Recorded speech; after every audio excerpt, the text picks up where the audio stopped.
having to send hundreds, thousands, or tens of thousands of dollars to some person that you've never met overseas is something that a lot of people would tell you you're crazy for.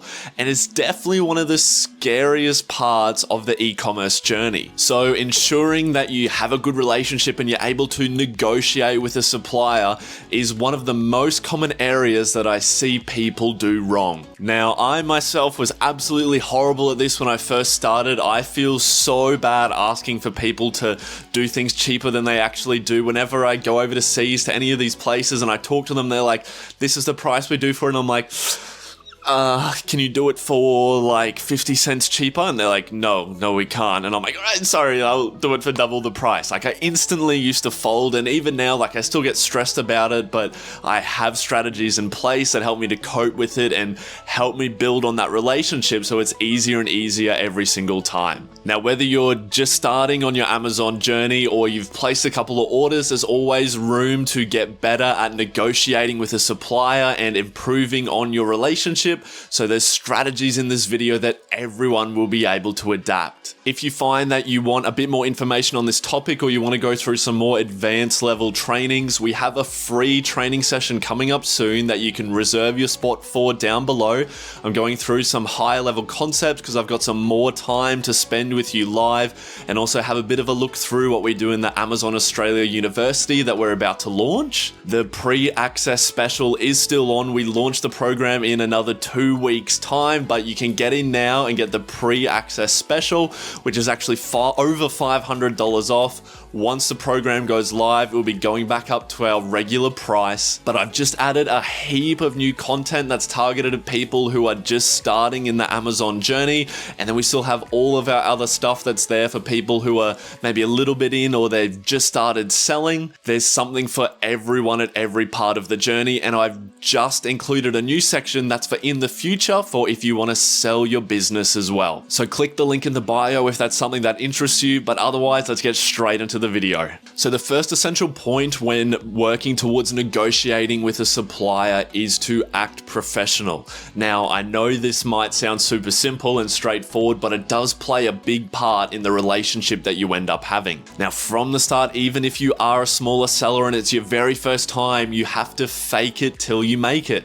A lot of these suppliers work with really huge companies, and they're not going to spend their time on you if they think from the start that you're going to flake on them and not go through with the order, because they have so many people contact them all the time and so many people that just waste their time, try and get samples for free and everything like that. So from the start, you want to give the impression that you're experienced, you know what you're doing, and you are going to go through with the order. I always believe in going in confident, and then if you get stuck on something, just ask for help. You can leave the response there for an hour or a couple hours, reach out to some people you might know that are doing it. Otherwise, leave a comment on one of my videos or message me on our Discord. I always reply to every message as quick as I can, but that way you'll know you'll have a certain response to get back to them and still keep that integrity of that way that they see you. And for your first contact with a supplier, you have to ensure that you have a website set up as well as a professional email domain. Now, when I say a website, I don't mean for your product or the brand of the product you're trying to launch. I mean for your like importing overarching company. Now, I always talk about this, that the way that I teach and the way that I've done it in the past is that I set up an overarching company. I'm in Australia, so I set up a proprietary limited, I can't say it, but a PTY as the overarching company, and then any brands or anything I have always stem off from underneath. You want to set that up as like a generic company, so it can be like your last name, like White Exporting or White Organization. That would be for me. So just something generic so that you can branch off into any direction, but then you have a website for that page so that the suppliers can see that you are serious and that you're not going to waste their time and you look like a proper organization ready to do business. Of course, you need to do your own research on what's going to work for you. That's just what I've done in the past and what I decided on, but you can always talk to an accountant to find out what's best for your situation. So usually when you buy a domain, like I get a lot of mine through GoDaddy or HostGator, they'll have the add-on option to have that professional email address as well. Like, you know, your normal one is some random amount of letters at gmail.com, whereas for me, I'd love to have one that's like Lachlan at whiteorganization.com or lachlan@whitesales.com, right? Like, it looks much, much better. If you don't want to pay for that little add-on when you get the domain, you can also do it through Gmail, which I believe it's like $5, $6 a month, and you can have a custom email address that you can just set to your overarching business. And then the second key principle, and for me, this is the most important part of the sourcing process as a whole, and that is working towards building a relationship with the supplier. Now, I know, again, it sounds simple, and there is a theme here that it's simple, but a lot of people don't do it. Now, this needs to be based around respect. Okay, they are people and they are a business as well. And so often we kind of get this thought in our head and get it mixed up what our role is in this business interaction. We see them as just a person behind the screen and they're on some other part of the world. And, we hear about getting scammed out of Asia and all these other places. But the reality is that we're looking for a good supplier and we want to do good business, and they are out there. But for some of them, these are huge companies and you are just this little dot to them, okay? You're coming in, you're being professional and everything, but at the end of the day, you need them a lot more than they need you. So I definitely believe in over-delivering, okay? It's crazy how the littlest things can mean so much to other people. You can go into it and you can ask questions that are personal to some of them. So a lot of the time you'll get assigned a salesperson, and they're the ones that are going to deal with you and convey things onto management and let you know all the details because they have a number of salespeople. But the key word is that people, right? They are a person. So maybe asking them, like, what's the best time to contact you? Because a lot of the time there is a time zone difference. So you'll send a message and they'll be asleep and then they'll be trying to get up early to please you. But if you say like, hey, when's the best time I can contact you? And they'll be like, oh, well, like, I'm in the office from here to here. So if you could be online in those times, we can have a really quick and good conversation and get stuff done really quick. The second point is, I find with a lot of these countries, especially overseas, they might have different names to what we're used to in our culture.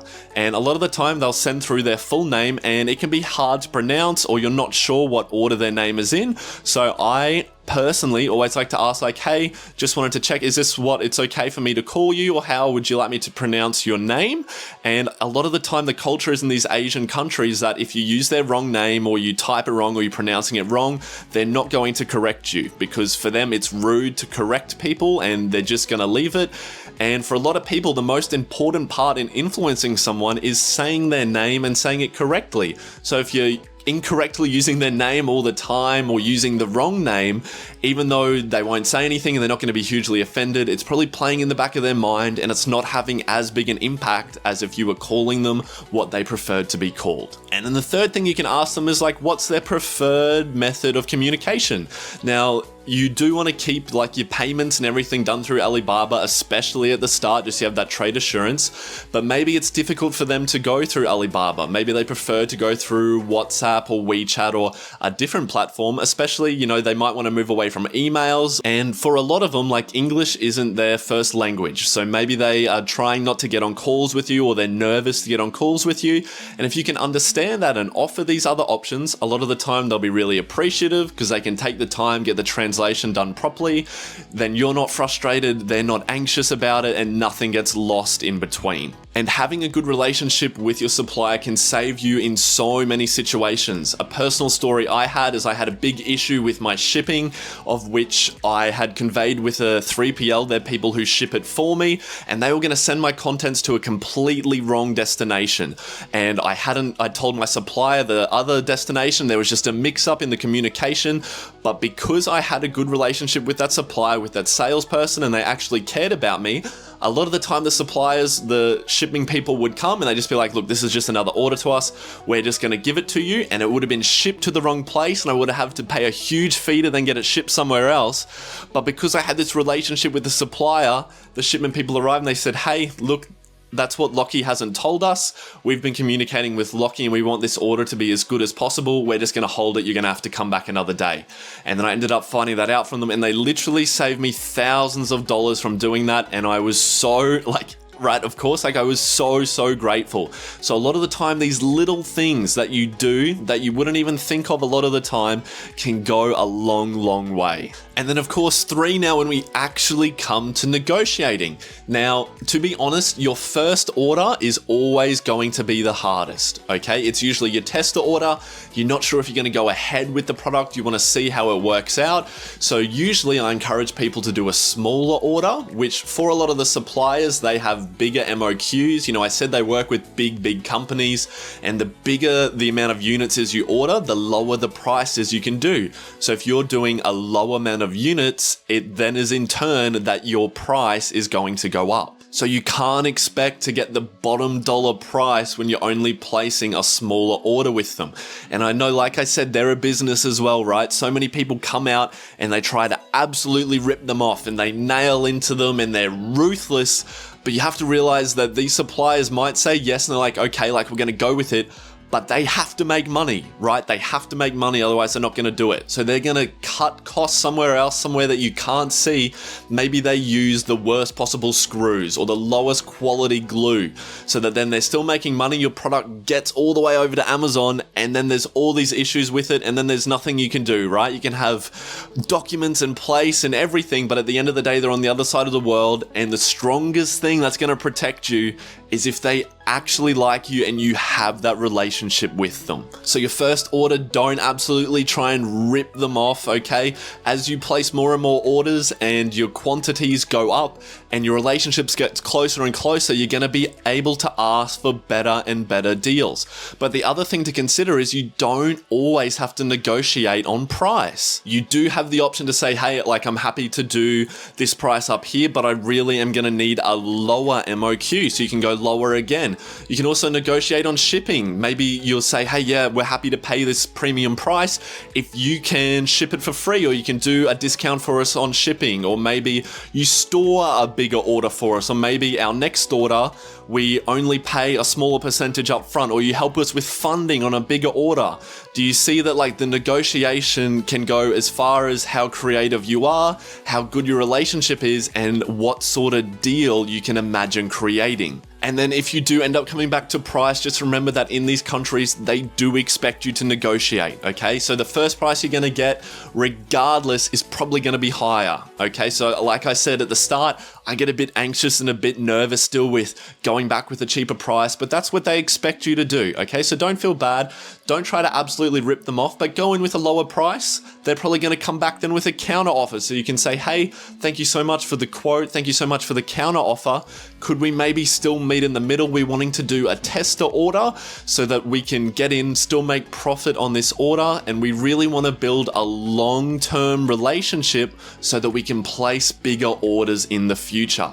So that's like magic to a lot of the suppliers is, of course, they want reoccurring revenue and they want you to place more orders. So the more money that you can make, the more money they're going to make. Okay. So if you break it down for them in those terms, a lot of the times you're going to have a lot more success. And then once you're done negotiating, you've placed the order, and then going forward is you obviously want to build that relationship the best way you can.